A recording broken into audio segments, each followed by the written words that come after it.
Bismillah, alhamdulillah, wassalatu wassalamu ala rasulillah, wa ala alihi wa sahbihi wa man wala. Ibu-ibu, bapak-bapak, dan adik-adik pengajian Kagarin Rahmati Allah, Assalamualaikum warahmatullahi wabarakatuh.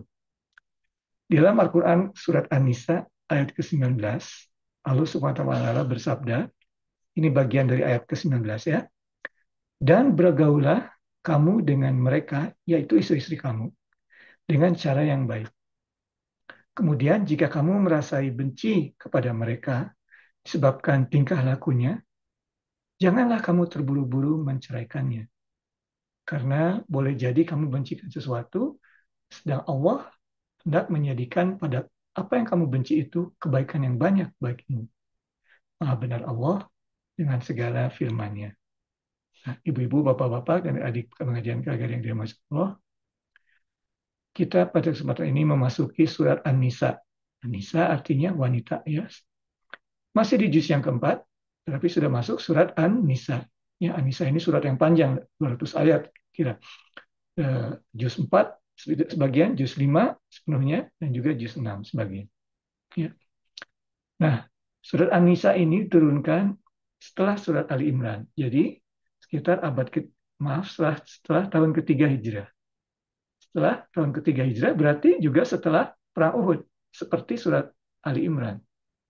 Dan Perang Uhud ini adalah kekalahan pertama umat Islam setelah hijrah ke Madinah, peperangan di mana umat Islam mengalami kekalahan.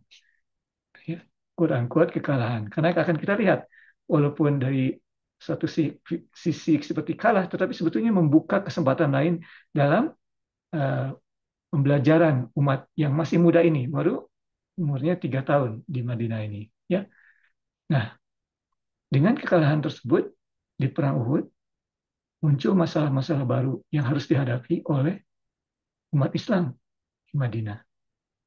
Salah satunya adalah banyaknya widows, janda-janda dan orphans, ya, anak-anak yatim. Karena bapaknya syahid di perang Uhud. Nah, jadi di sini di surat An-Nisa ini berbeda dengan surat Ali Imran yang memfokuskan kepada masalah politik dari atau aspek politik dari kekalahan perang Uhud tersebut.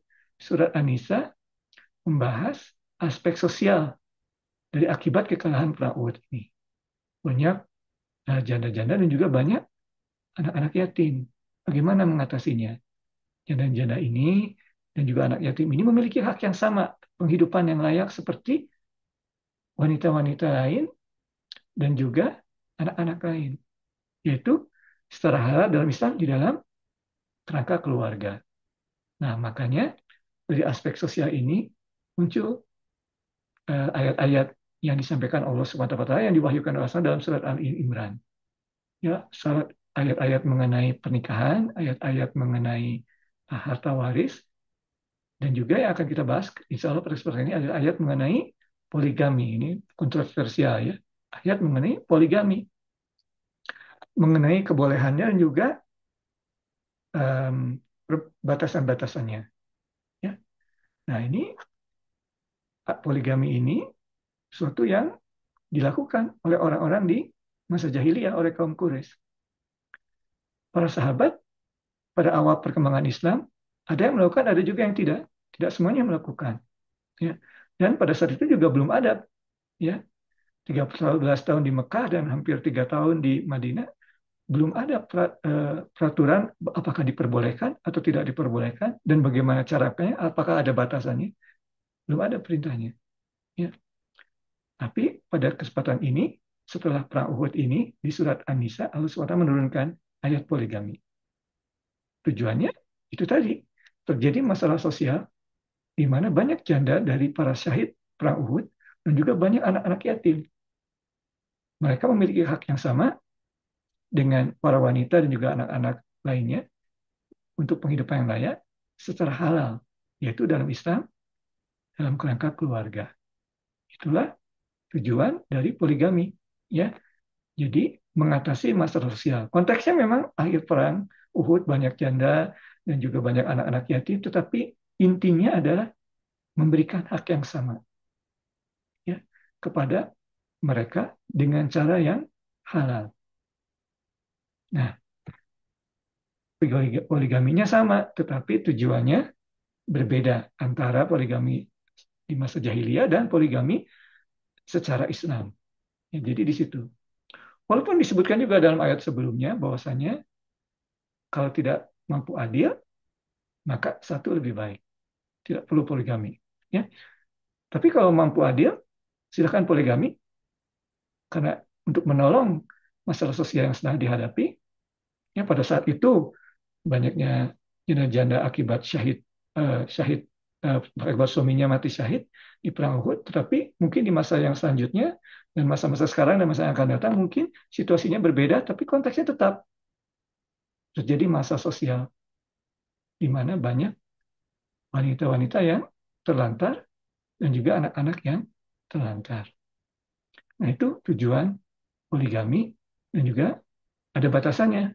Pada saat itu tidak bebas seperti di masa jahiliyah, tapi empat bahasannya. Ya, eh, disebutkan juga dari ayat tadi bersabar. Ya, jadi perlakukanlah istri-istrimu itu dengan baik. Kalau mereka ada yang tidak pas kelakuannya, ya, apalagi ini istrinya banyak mungkin, ya poligami, kemudian berbeda culture-nya juga di Madinah dengan di Mekah misalnya.